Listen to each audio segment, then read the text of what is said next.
lands at 4:51 on a Thursday. Quick sync, 15 minutes. A conference room you've never been in, from a name in HR you've never met. You know, everybody knows. 9 years on the line at Meridian Packaging.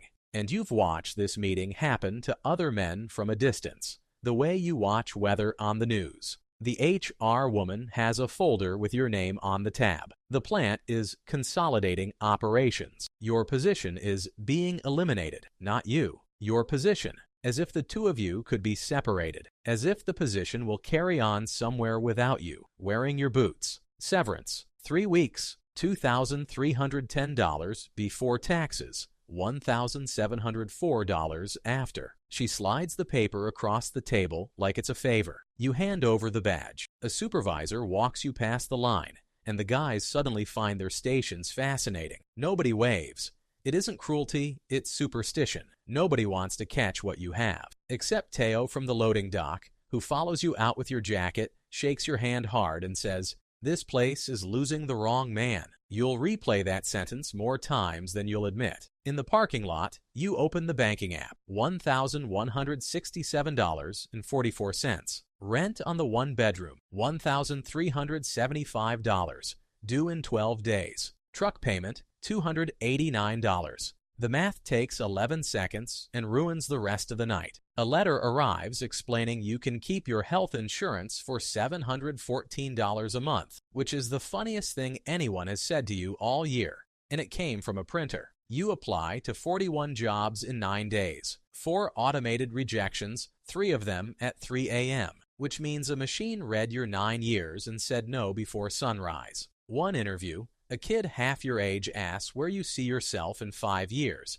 and you almost tell him the truth. Gas there and back costs $9. You know what everything costs now. Week 3, your old job appears online, retitled Fulfillment Associate, posted by a staffing agency, $3.10 an hour less. Unemployment approves you at $412 a week, starting in 5 weeks. Nobody warns you about the 5 weeks until you're living inside them. You learn the grocery math fast. Store brand, dried beans, the manager's special shelf where the meat is one honest day from turning. The shoulder aches when it rains. 2 years ago, a conveyor motor came off a shelf wrong and you caught it, because that's what you do. You catch things. Surgery, 3 months of light duty, a bottle of painkillers you never finished because you didn't like how much you liked them. The bottle is still in the bathroom drawer. You know exactly how many are left. You've always known. You've just never let yourself think about why you keep count. You call your mother on Sunday, like always. She asks how work is. You look at the ceiling. Same as ever, you say, which is technically the first lie and technically true. Day 26, you give notice on the apartment to rescue the deposit. You sell the couch for $80 to a couple who test every cushion like they're buying a horse. Teo lends you his van and his silence and won't take gas money. Your mother meets you at the door of the apartment you grew up in, 3rd floor, 30 years of her cooking baked into the stairwell, and says the sentence you'd give anything not to need. Your room's still your room. 2 months, you tell yourself, hauling the first box up. 2 months, tops. The bottle from the drawer rides up with you, wrapped in a t-shirt. You tell yourself that doesn't mean anything either.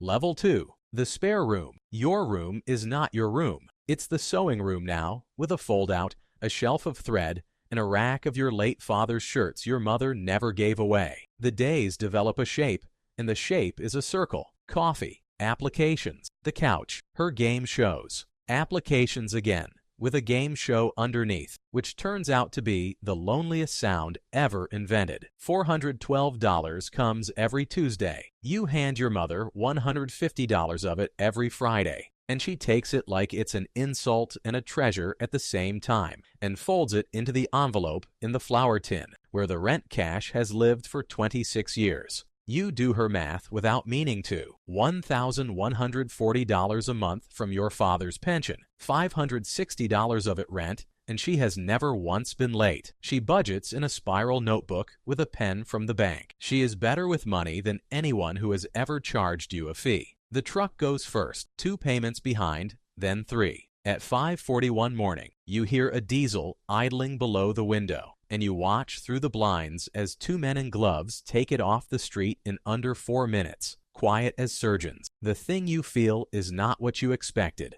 It's relief, which is its own kind of alarm. Week 6, the rain comes, and the shoulder lights up, and you take half of one, just to sleep. You sleep 9 perfect hours. That's the whole problem. Nobody warns you the trap doesn't feel like a trap. It feels like the first thing that's worked in months. Half becomes 1. Only on bad days. Then the definition of a bad day starts loosening its belt. The bottle ends in March. A guy from the plant, the one everybody always said to stay away from, knows a guy, and you hear yourself asking. The math changes shape. You used to count what things cost. Now you count what things cost against that, and everything loses. The phone gets shut off for 11 days. Groceries get thin. You sell your TV for $110 and tell your mother a friend needed it more than you did, and she says that's kind of you, and you have to leave the room. You miss your niece's birthday party. You are 4 blocks away in a parked car that isn't going anywhere, more comfortable than you've been in weeks. That is the exact moment you should understand what's happening, and the exact moment you are chemically incapable of caring. Your sister Dana starts looking at you the way she looks at a check that doesn't add up. She was born auditing. You seem tired, she says. Job hunting, you say, meaning, don't. You're not high, you tell yourself. You're just less here. The interviews stop hurting. Then the interviews stop. Because you stop, though you keep the folder of resumes on the kitchen table like a prop. And your mother keeps ironing shirts for interviews that don't exist. And the creases she presses into those sleeves will follow you for the rest of your life. $412 arrives on Tuesday and is spoken for by Thursday. One Friday, you skip the $150. Benefits got delayed, you say. She nods, pats your hand, and slips you a 20 for gas. You take it. There's a version of you that can't believe you take it. He's getting quieter every week. Flower tin. That's the moment. The one your mind will return to at red lights, in the shower, mid-sentence at dinners, years from now. First of the month, and the envelope is $180 short. Your mother counts it twice at the kitchen table, small and confused, checking her own arithmetic, blaming her own memory. And you stand in the doorway and let her. Dana counts it once, then she looks up at you, and there is no question anywhere in her face. Only inventory. What you do next is the part that never stops being true. You perform. Outrage. Hurt. How could you even think that? It's good. It's convincing. Your mother wavers. She wants so badly to be wrong about being right. And watching her want that, watching her choose between her son and her arithmetic, something far down in you finally says the truth. Once, quietly, inside, you did this. You are doing this. You will keep doing it here. Dana lays it out flat in the voice she uses on contractors. The county intake office opens at 8. She will drive you there herself, tomorrow. Or the door. Those are the products on the shelf. Your mother says your name once, and it sounds the way it did when you were 9 and fell off the porch roof. You leave before either of them wakes. 2 garbage bags, clothes, a phone charger, your father's watch in its case, the resume folder you keep like a lie you've grown fond of. If you're going to fall, some rotten proud part of you insists on falling by your own hand. You will spend years unlearning the idea that this counted as dignity. A buddy's couch lasts 6 nights. Until his girlfriend starts speaking to you exclusively through him. After that, you learn the city's overnight infrastructure one piece at a time. The bus line that runs a 90-minute loop, $2.75 a lap. Warm, where nobody bothers a man who looks like he's going somewhere. The 24-hour laundromat on Corbin Avenue, where the owner lets you sit as long as one machine is turning, so you wash the same 3 shirts at midnight. The owner works the night counter with a crossword and never asks your name. Once she leaves a foil plate of chicken and rice on the folding table, walks away, and turns the TV up so you can't thank her. You learn to sleep sitting up, which is not sleeping. It's a rehearsal for it. Day 9, you carry the watch into Sal's loan and jewelry on Delancey. Sal has a gray ponytail, reading glasses on a chain, and the flat kindness of a man who has watched 10,000 versions of you come through the buzzer. 90, he says. Your father wore that watch for 31 years. $90. You must make a face, because Sal pulls the ticket back, writes something in the margin, and slides it back. Redemption windows 60 days, he says, then not looking up. But things get lost back there all the time. Take whatever time it takes. You don't know it yet, but that sentence is a rope, and a stranger just threw it to you for no reason at all. The 90 is gone in 4 days. Not on food. Twice you dial Dana's number and hang up before it rings. There isn't a sentence yet. The shelter line forms at 4:30 in the cold. You stand in it holding a garbage bag in each hand, between a kid who can't be 20 and an old man singing to himself, and you think, this is the bottom. You're wrong. The bottom has a basement. Level 4. The cot. The shelter runs on rules nobody prints. In by 7 or lose the bed. Out by 7, rain or not. Belongings in a numbered bin. Anything left out belongs to everyone. You sleep with your bag strap wrapped around your wrist, and within a week you do it without thinking.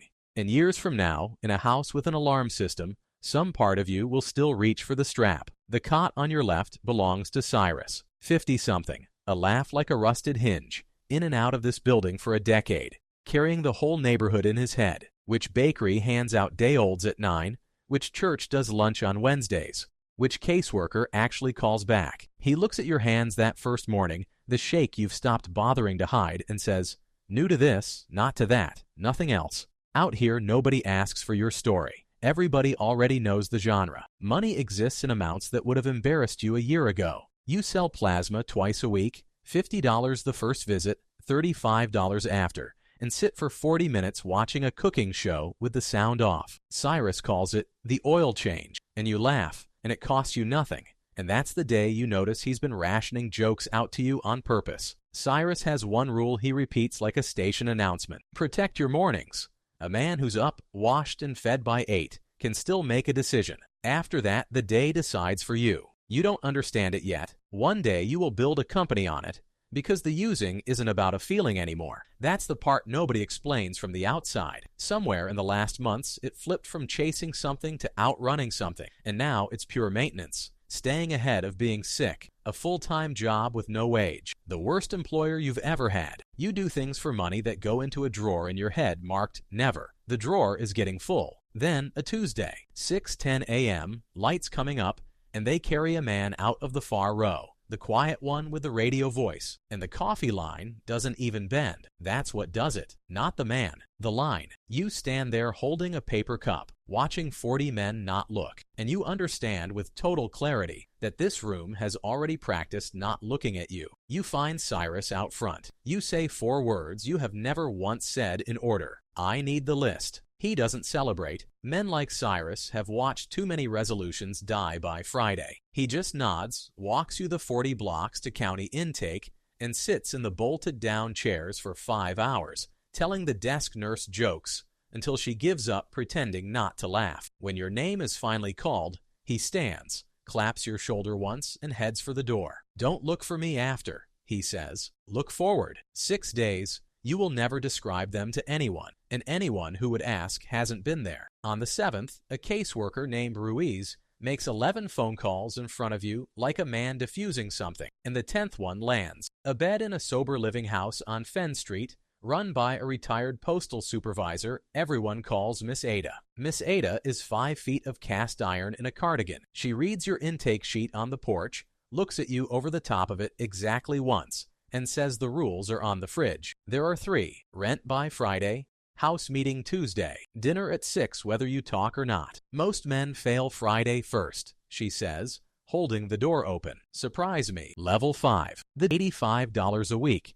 and that number saves your life because it gives every single day a job to do. The corkboard by her kitchen lists employers who will take her men. That's how you end up at the Starlight Diner at 6 a.m., elbow deep in the dish pit, $13.50 an hour, on the books, for an owner who hires guys from Fenn Street on a 30-day trial he never announces. You find out on day 31 when he grunts and writes your name on the schedule in pen instead of pencil. The first check is $364.18. You stand in the parking lot, holding it like a hatchling. Miss Ada teaches money the way she ran a mail floor. 4 envelopes, no apps, no philosophy. Rent, debt, May, you. The U1's the smallest, she says, because right now, so are you. Every Friday, cash in that exact order. You tape the MA envelope shut so that touching it means tearing something. She sends you to the credit union on 9th because your old bank wants $12 a month from men with balances like yours, and the credit union wants $1 and a signature. You learn your credit score the way you'd learn a diagnosis. 489. You get a secured card with a $200 limit. Your own money,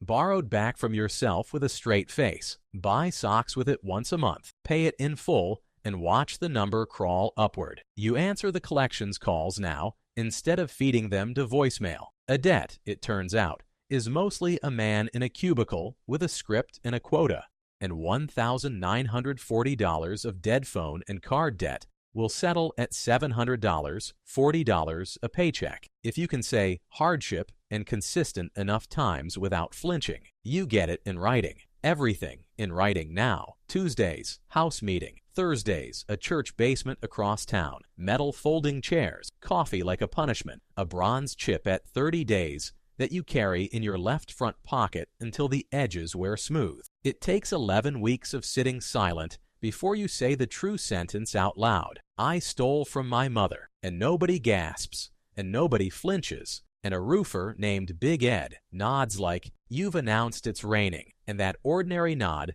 does more for you than any sermon ever could. In the parking lot after, Big Ed hands you half a sandwich like it's nothing and says, saying it costs the most the first time. After that, it's just rent. He's right. He's right about most things, and never says them twice. Month 4, you mail Donna $180 in an envelope. No note, no return address. She knows your handwriting. That's the point. Month 6, the Sunday calls resume. Your mother asks nothing about the missing year, which is both mercy and sentence, and talks about her tomatoes for 20 minutes. And you would gladly listen to her describe tomatoes for the rest of your life. The Starlight bumps you to prep cook, $15.75. You walk everywhere, first because the bus is $2.75. Then because the walking is doing something to your head you don't want to jinx by naming. 240 days clean. You know the count without counting. It runs in the background now, like a pilot light. Friday nights, after the envelopes, you sit on Miss Ada's porch steps with the U money, $11, sometimes $14, and you don't spend it. You make a 5th envelope instead, and you label it Start. Level 6. The pallets. The idea shows up on a Wednesday at the Starlight counter, in the hands of a regular named Otis, who sells things for a living, specifically other people's returns. He shows you his phone between forkfuls of eggs, a warehouse across the river, auctions unclaimed freight, and big box returns by the pallet. Buy manifested, an itemized list, or buy blind. Sell it piece by piece online. It ain't magic, Otis says, mopping yolk with his toast. It's work nobody wants wearing a mystery costume. He taps the table. Rule 1, never fall in love with inventory. You're not keeping it. It's money that hasn't happened yet. The Start envelope holds $310. Your first pallet costs $290. Manifested, small electronics and home goods. And it takes a bus, a borrowed dolly, and most of your remaining dignity to get it onto Miss Ada's porch. She watches you stack boxes with her arms crossed. Hallway stays clear, she says, which from Miss Ada means permission. The pallet grosses $684 over 19 days. 1 stand mixer, 1 cordless drill, 1 phone case at a time, and the arithmetic hits you like weather. You just made 3 weeks of dish pit pay on a porch. You learn the trade the way you now learn everything, by being wrong cheaply. Manifested pallets when rent depends on it. Mystery pallets never. Broken isn't worthless. Broken is parts. Photograph everything in daylight. Answer every message inside 10 minutes.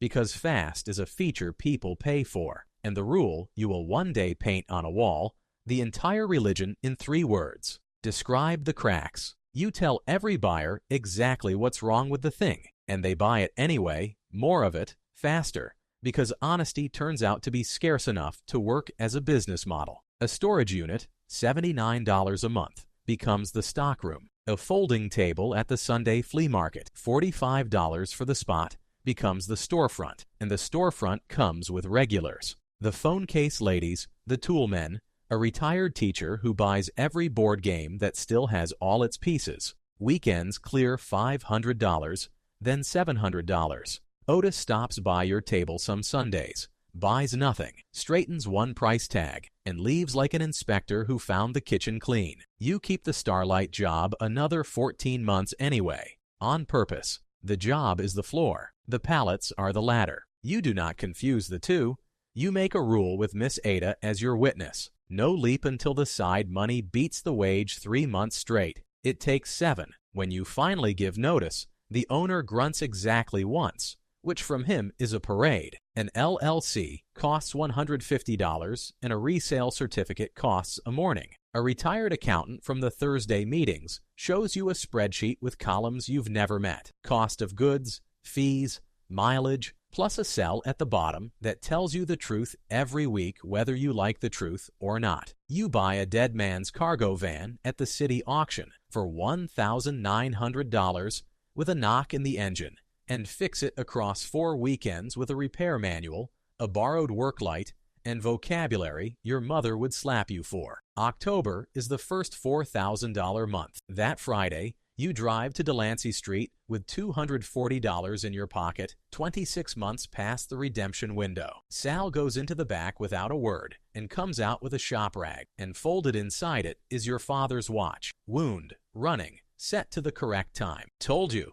Sal says. Things get lost back there. You wind it every morning now. First thing, before coffee. 1,800 square feet of scuffed concrete behind a muffler shop. $1,650 a month. And the first night, you stand alone in the middle of it under buzzing lights with your name on a piece of paper, scared in a way that feels almost like health. Growth turns out to be boring, which nobody tells you. It's used shelving, a printer that jams, 60 listings a day, tape guns, mileage logs, and the 3-word religion repeated until it stops being a slogan and becomes a reflex. First full year in the building, $340,000 gross. Year 3, $1.1 million, with margins that survive because you read the bottom cell of that spreadsheet every Friday, like a man taking his own pulse. You hire, and you hire one particular way. The resumes with gaps in them, the stack every business in town quietly slides to the bottom.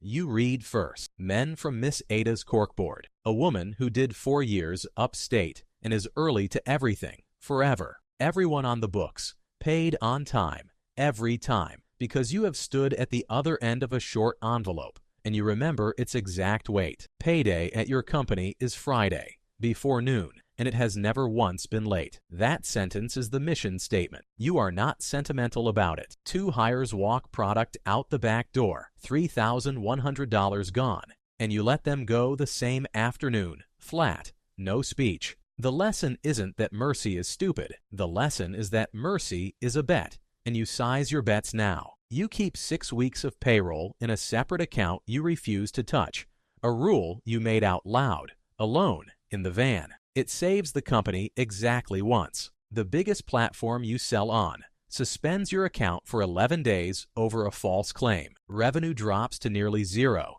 and you make payroll twice without blinking while the appeal crawls. When the account comes back, you spend a month building 2 more sales channels, because nobody gets to be your only door ever again. One Thursday, there's a man at the loading dock, thinner than you remember, holding a paper coffee cup with both hands. 61 days, Cyrus says before you can ask. He heard your name from a guy at Fenn Street, wanted to see it with his own eyes. He starts on the dock Monday. Within a year, Cyrus trains every new hire, the bin system, the tape gun, the describe the cracks sermon, and the crew calls him professor, and he pretends to hate it. He keeps a jar of butterscotch candies on the intake desk for every new hire's first shift. Sugar and instructions, he says. Same thing I got. Your mother visits the warehouse exactly once, walks the aisles slowly like it's a museum of something she can't name, then straightens your collar like you're 12 and headed for church photos. Dana meets you for lunch the first Tuesday of every month. It takes 2 years of Tuesdays before she stops watching your eyes when you come back from the restroom. You never once blame her for checking. She was right when it mattered. You've kept a ledger since Fenn Street, every dollar of the wreckage itemized. This year, you hand her the last envelope in it and watch her read the memo line. Flour tin, $180, paid in full. The rest doesn't have numbers. You tell her. This part did. In the spring, your mother's landlord sells the building, and the new owner offers units to tenants first. You buy hers for $118,000 cash and put the deed in her name, and let her win the argument about paying you back by never once collecting. Then a regional liquidation chain calls. They've been watching your margins for a year. They want all of it. Level 8, the interest. The negotiation takes 9 weeks. And you are strange inside it, calm in a way that unsettles their lawyers, because every man across that table is bargaining over money, and you have been to the places where money is only the way out. They cannot scare you with numbers. You have been scared by real things. They land at $3.4 million for the company. You keep the building, the one you quietly bought 2 years earlier, with a small business loan and a decade of Fridays, and you lease it back to them, which your accountant calls shrewd and you call a habit. Never again live anywhere someone else can lock. The wire lands on a Tuesday morning, 10:47. You're in a parking lot when the phone buzzes, because you're always in a parking lot when it matters, and nothing changes. The sky stays the same color. The potholes stay where they were. Somewhere between a calendar invite at 4:51 and this exact minute, you became worth more than the plant that let you go. You used to bus, and tip $40 on a $9 check. The waitress calls you an idiot fondly. It's the best conversation you have all month. The strangest part of money is the quiet. Invested and left alone, it does the thing you spent years doing. It works while you sleep. One morning, you catch the sentence in your own head like a stranger's voice. For the first time in your life, interest is something you earn instead of something you owe. The habits stay. You wind the watch before coffee. You still notice the price of gas from a block away. You keep a folded 100 behind your license like a fire extinguisher. You cannot walk past a flour tin in a store without your chest doing something complicated. You sleep on the side of the bed, nearest the door. Some nights your hand still reaches for the strap. Every few months you mail the church basement an unsigned envelope, cash, enough for a year of terrible coffee. Big Ed would nod. Miss Ada's second house, the one she talked about at Tuesday dinners, the way other people talk about Hawaii, gets funded by a small foundation with a deliberately boring name. 12 beds. At the ribbon cutting, she corners you, 5 feet of cast iron in her church coat, and says, "I know it's you." You say, "Rent's due Friday." She laughs once, like a door closing, and lets you keep the lie. Some nights you still drive, no destination, and some of those nights you park across from county intake with the engine off and watch the door, and you pay, through Ruiz, quietly, the cab vouchers and intake fees of men whose names you will never learn. It fixes nothing you could put on a spreadsheet. You do it anyway, because tonight, across town, a phone lights up at 4:51 on a Thursday. Quick sync, 15 minutes. A conference room he's never been in, from a name he's never met. He has a lease, a truck payment, a bad shoulder from catching something at work, because that's what he does. He catches things, and a bottle in the bathroom drawer he has never once let himself count. He thinks the meeting is probably nothing. The fall only ever needed one calendar invite. The climb needed years, and it collected them one envelope, one Friday, one pallet, one door at a time. You paid full tuition to learn that math. His first